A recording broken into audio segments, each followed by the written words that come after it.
इस अगस्त को आप लोग हजारों की संख्या में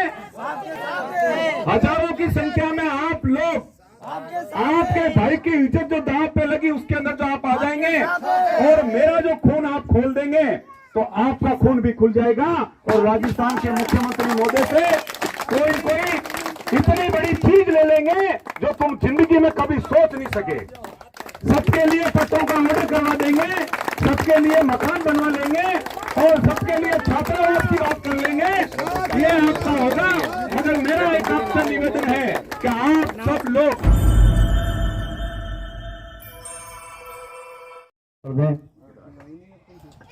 आओ जी, आओ सब आओ भाई, सब परिवार के लोग आओ, आ जाओ सब आ जाओ। इन्होंने अच्छे लेकिन 4 घंटे में लोग पहुंचे तो धन्यवाद व्यवसाय आपको दे रहे हैं और आपकी सरकार को भी दे रहे हैं, गहलोत की सरकार को धन्यवाद दे रहे हैं। और हमारा तो ये कहना है कि आगे ये देखो बचावट की हालत में रह रहे हैं। अभी इस देश का छुआछूत और भेदभाव सबसे पहले इंदिरा गांधी जी ने मिटाया था और वो कौन सी पार्टी से थी? कांग्रेस पार्टी से थी।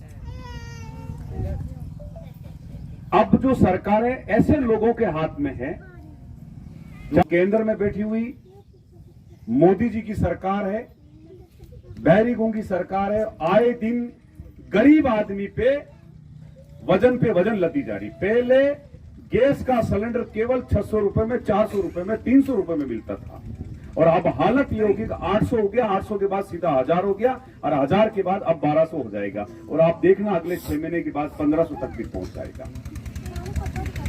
कोई भी नेता जब बोलता है गरीब की आवाज को, उनकी पीड़ा को जब जाके बात करते हैं तो उनपे ईडी का और सीबीआई का डर डाल के और उन नेता की आवाज को दबा दिया जाता है। इस देश के अंदर बड़ा भय का माहौल है, बड़ी बुरी स्थिति है। और मैं आपको दोबारा और कह रहा हूं, आप जितने भी चाहे धूप में वहां बैठे हैं, चाहे हमारे भाई इधर आप बैठे हैं, आप इधर बैठे हैं, मैं आपको बता रहा हूं आप लोगों का बहुत दुर्भाग्य है। आप लोग अभी से नहीं संभले, आप लोग अपने अधिकार के बारे में नहीं समझे, स्थायी घर लेने की मंशा आपके दिल में नहीं बनी, एक स्थायी घर का पट्टा अपने पास नहीं बना और आपके मरने वाले मुर्दों को दफनाने के लिए शमशान घाट आपकी समाज के नाम पे अभी से नहीं बनी। तो मैं ये बता रहा हूं कि अपने लोग जानवरों की तरह सड़ेंगे और जिस घरों में सरकारी लैंड पे आप जहां पे भी बैठे हो, जहां भूमाफिया और दलाल आप लोगों को वहां से बेदखल कर देंगे और अपनी हालात ऐसे हो जाएगी कि रोड के ऊपर, फुटपाथ के ऊपर, जो बड़े बड़े शहरों में जो बड़े बड़े ब्रिज होते हैं ना, उसके नीचे अपने बच्चों को लेके अपने को गुजर बसर करना पड़ेगा। ऐसी स्थिति और ऐसे हाल आ रहे हैं। कहने का मतलब इस देश में जो व्यक्ति बोलता है उनकी सुन लेते हैं और हम आप जैसे जो गरीब लोग हैं उनकी कोई सुनने वाला नहीं है। जिस जगह पे हम मीटिंग कर रहे हैं उस जगह पे दूसरी जगह मैं आपके यहां आया हूं। आपने पहले भी पंचायत समिति के प्रांगण में आप लोगों ने मीटिंग की थी, अब कालीबाई के प्रांगण में आपने मीटिंग की है। जिस जगह पे बैठे इन लाइट का थंबा, इसको कनेक्शन नहीं मिल रहा है, इनके इसी हराजी में, इसी खतरे में जो मकान पीछे बना उसको लाइट का कनेक्शन भी मिल गया और वो पक्का मकान बना के रह रहा है। यहां हम एक रेत और सीमेंट और एक कंकरी पत्थर की बात करते हैं तो चाहे वीडियो हो, चाहे सरपंच का पति हो, और सारे भूमाफिया और दलाल लोग बिल्कुल आ जाते हैं और हम लोगों को बेदखल की नींद से चलते हैं। तो साथियों, मैं आपको दोबारा और कह रहा हूं, मेरा और कोई मकसद नहीं है, मुझे कोई चुनाव नहीं लड़ना है, मुझे कोई आपसे वोट नहीं मांगना है, मगर मैं बात आपके बीच में करना है। मैं पढ़ा लिखा व्यक्ति हूं, मैंने बाबा साहब भीमराव अंबेडकर साहब का संविधान पढ़ा है, मैंने कानून पढ़ा है। इस देश के अंदर भीमराव अंबेडकर साहब ने जो कानून बनाया, एक वोट का जो अधिकार बाबा साहब ने जो हमें दिया, इस गांव का ठाकर है चाहे गांव का पटेल है, उसके वोट में भी यही वजन है, आपके वोट के अंदर भी यही वजन है। ऐसा नहीं कि वो जब बटन दबाता है तो उसके 6 वोट हो जाते हैं, आपके 1 वोट नहीं। आपका वोट भी एक ही पड़ता है, उनका वोट भी एक पड़ता है, मगर सारी फैसिलिटी उनको मिल जाती है, मगर आप लोगों को नहीं दी जाती। कितनी दुर्भाग्य की बात है। तो हम इन चीज के लिए सरकारों से लड़ रहे हैं, हम आप लोगों को जागरूक कर रहे हैं कि अब आप जागो। अब हमारा सुने का टाइम नहीं है। आज मीणा समाज कोई मीटिंग करता है तो पूरी सरकार थर्राती है, गुर्जर समाज कोई मीटिंग करता है तो पूरी सरकार थर्राती है, और अपन जब मीटिंग करते हैं तो पुलिस अपने डंडे ऊंचे करती है और डराती है, क्योंकि हम लोगों की एकता नहीं है, हम लोग एक जगह पे नहीं है।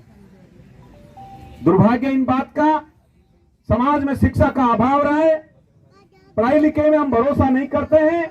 मैं आपको दोबारा और कह रहा हूं कि पहले कई प्रकार की जातियां होती थी, अब इस देश में 2 प्रकार की जाति हो गई है। एक तो पढ़ा हुआ समाज हो गया और एक अनपढ़ समाज हो गया।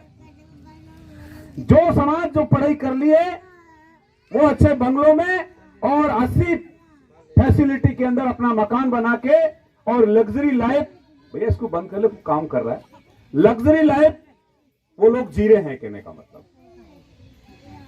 और जिन लोगों ने पढ़ाई नहीं की है वो आज भी कीचड़ में, गोबर में कचरा बीन रहे हैं, धक्के खा रहे हैं, झूठे केस हो रहे हैं, झूठे मामलों में जेल जा रहे हैं और जिंदगियां ऐसे ही बर्बाद हो रही है, कहने का मतलब। आज मेरे जैसे व्यक्ति को पुलिस फोन करने के अंदर भी 10 बार सोचती है।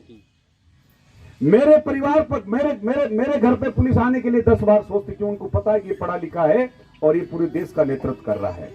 और आप जैसे लोगों को आधी रात को पुलिस उठा के थाने में ले जाके, घटना कोई दूसरे ने की, कुटाई अपनी हो रही है।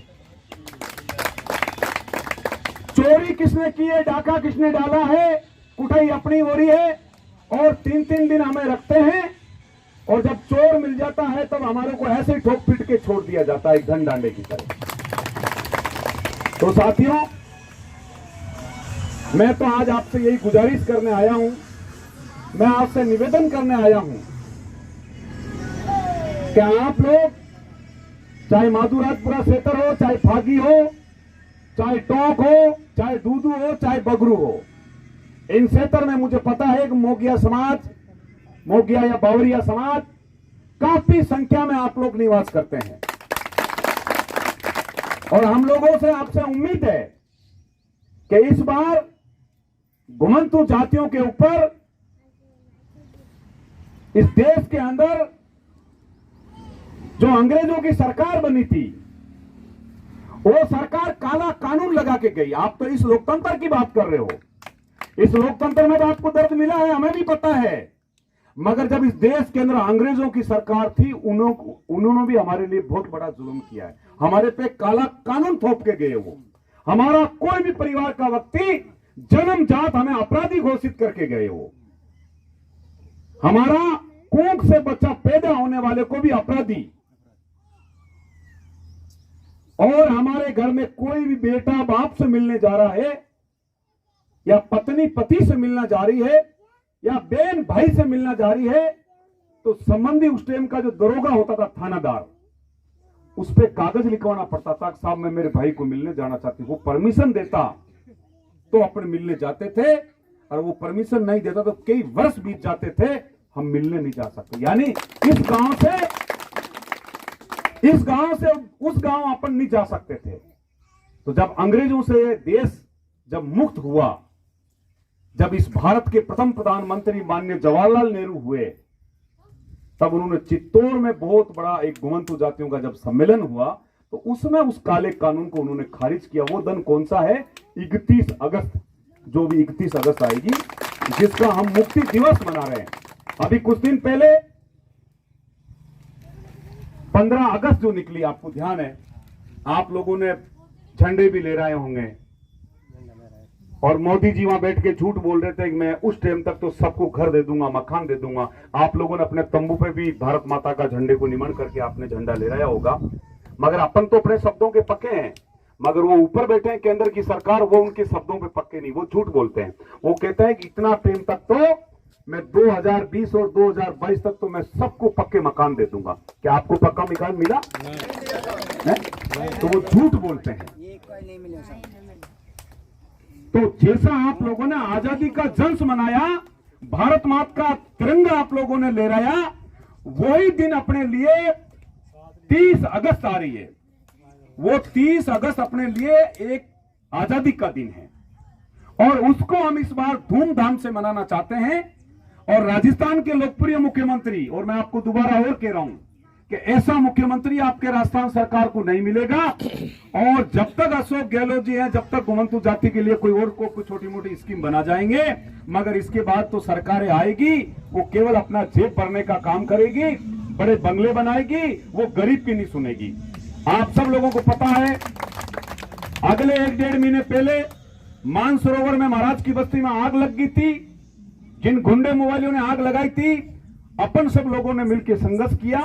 वहां पक्के मकान भी बन रहे हैं, मगर उनके आंसू पूंछने के लिए राजस्थान के अशोक गहलोत मुख्यमंत्री जी और कांग्रेस पार्टी के प्रदेश अध्यक्ष गोविंद सिंह जी डोटासरा जी उस हमारे पास आए, महाराज से मिले और महाराज के आंसू पूछे और सारे अधिकारियों को मौके पे बुला के कहा कि आप अग्रिम पट्टों की कार्रवाई करके और इन लोगों को पट्टा दे दिया जाए। और केवल महाराज की बस्ती में नहीं, राजस्थान में जितना भी घुमंतु जाति की 9 साल से जो भी बस्तियां बसी है, उनको सबको पट्टा दे दिया जाए। तो इन तरह का चाहे चरागाह हो, चाहे बिला नाम हो और चाहे सिवायचक जमीन हो, मगर साथियों मांगे बिना तो मां भी बोबा नहीं देती है। समझ में आ गई ना? अब आपको 31 अगस्त को तैयारी करनी है। हम केवल सीमित कार्यकर्ताओं की मीटिंग आपकी रखी है। आप जितने भी, ये मत सोचना कि ये माला पहन ली यही करेंगे, नहीं। आप और हम सब भाई, आप पीछे बैठे हो आप भी मेरे भाई हो, इधर बैठे भी मेरे भाई हो, ये जितने भी माता बहना आप भी मेरे भाई हो। पर आप कोशिश करें कि आप जितने इस जगह पर आज कम से कम मुझे 50 लोग रख रहे हैं, आप एक प्रण ले ले कि प्रत्येक व्यक्ति हम 10-10 लोगों को लेकर आएंगे तो भी हम 1500 लोगों को लेकर जयपुर में पहुंच सकते हैं। देश आजादी के बाद पहला ऐसा दिन है 31 अगस्त जो मुख्यमंत्री अपनी मीटिंग में आ रहा है। नहीं तो वैसे तो अपन भी वहां जाते हैं, धक्का खाकर माला अपन भी फेरा देते हैं, खड़े भी हो जाते हैं। वोट का टाइम होता तो मुख्यमंत्री अपने घर पे भी आ जाते हैं, मगर ये पहली एक मीटिंग है जहां मुख्यमंत्री अपने बीच आ रहा। आज नाराज मत होना, आज काली बाई के घर पे आप लोगों ने मीटिंग रखी तो हम क्या तुम भी बोलो तुम्हारे दिल की बात को। और आज यही मीटिंग को ये बड़े बंगले वाले गांव वाले लोगों ने रखी, क्या इतने लोगों को बोलने का मौका मिलता क्या आपको? नहीं मिलता ना। तो ये मीटिंग ऐसी की ऐसी अपन ने वहां रखी है। सिविल लाइन के पीछे मेट्रो स्टेशन, वहां बड़ा गार्डन हम लोगों ने बुक किया। हम लोग भीख भी मांग रहे हैं, हम चंदा भी मांग रहे हैं, हम समाज के लिए भूखे भी रह रहे हैं। तो आप सब लोगों से मेरा निवेदन है, एक चीज तो आपके दिमाग से निकाल देना, जब भी अभी भी आपको, जब आपके डेरों में जब भी पुलिस अब आना बंद हो जाएगी, एक सबक तो मैं आज कह के जा रहा हूं आपको, अब आपको कभी परेशानी नहीं करेगी। और मैं दोबारा और कह रहा हूं, ये काली बाई वाला जो मामला है, हम यहां पे भी लड़ रहे हैं जयपुर में, इनके लिए हाई कोर्ट जाना पड़े, काली बाई के लिए चाहे सुप्रीम कोर्ट भी जाना पड़े और इन सब दलों को जेल में भी डालना पड़े तो हम डालेंगे। मगर काली बाई का यहाँ जो थाना है, ये इनका कितना भी जोर लगा ले वो हटा नहीं पाएगा। काली बाई के चक्कर में 2 अधिकारियों का ट्रांसफर हो गया है। एक तो पहले वो मीना जी एसडीएम थे, उनका ट्रांसफर हो गया, वो वीडियो उस दिन आया यहाँ पे और उसी दिन उस वीडियो का ट्रांसफर हो गया और वहां पे अभी एक महिला को वीडियो लगाया गया। आप जाके वाली ऑफिस में पता कर सकते हो, कहने का मतलब। तो हम लोग भी आपके लिए बिल्कुल तैयार हैं, आधी रात को फोन कर दो, चाहे दिन में कर दो, चाहे 12 बजे कर दो, मगर बात यह है कि आपके भाई की इज्जत दांव पे लगी हुई है 31 अगस्त के दिन। मैं आपका भाई हूं, मैं सबका बेटा हूं और सबका दोस्त भी हूं। हमारी इज्जत दांव पे लगी है। 31 अगस्त को आपके साथ है। 31 अगस्त को आप लोग हजारों की संख्या में आप लोग आपके भाई की इज्जत जो दांव पे लगी उसके अंदर जो आप आ जाएंगे और मेरा जो खून आप खोल देंगे तो आपका खून भी खुल जाएगा। और राजस्थान के मुख्यमंत्री महोदय से कोई इतनी बड़ी चीज ले लेंगे जो तुम जिंदगी में कभी सोच नहीं सके। सबके लिए पट्टों का ऑर्डर करवा देंगे, सबके लिए मकान बनवा लेंगे और सबके लिए छात्रावास की बात कर लेंगे। ये आपका होगा। मगर मेरा एक आपसे निवेदन है कि आप सब लोग घर घर गांव गांव, आज 11 दिन है और कल से 10 दिन है। आपको बहुत सारे नेता बरगलाएंगे, बहुत सारे सरपंच आपको बरगलाने की भाषा समझते हो ना, आपको भड़काएंगे कि आप क्या करोगे, आपको वहां पुलिस पकड़ लेगी, आपको वहां बंद कर देगा, आपको ये कर देगी। मगर आपको सब भाई बहनों को हजारों की संख्या में इस बार चाहे फागी, माधुराजपुरा, आपका दूधू और आपका टोक, गांव गांव आप सब लोगों को जाना है। आप सब भाइयों की ड्यूटी है। और मैं आपसे, आप मुझे एक दिन का टाइम दे दो, मगर मैं आपके लिए पूरी जिंदगी भर का टाइम दूंगा। ऐसा कोई व्यक्ति नहीं, आधी रात को कोई महिला, कोई बच्चा, कोई बुजुर्ग, कोई जवान, आप फोन करना, मैं या मेरे व्यक्ति आपके पास नहीं पहुंचे तो मेरे नाम पे आप साथ मार देना।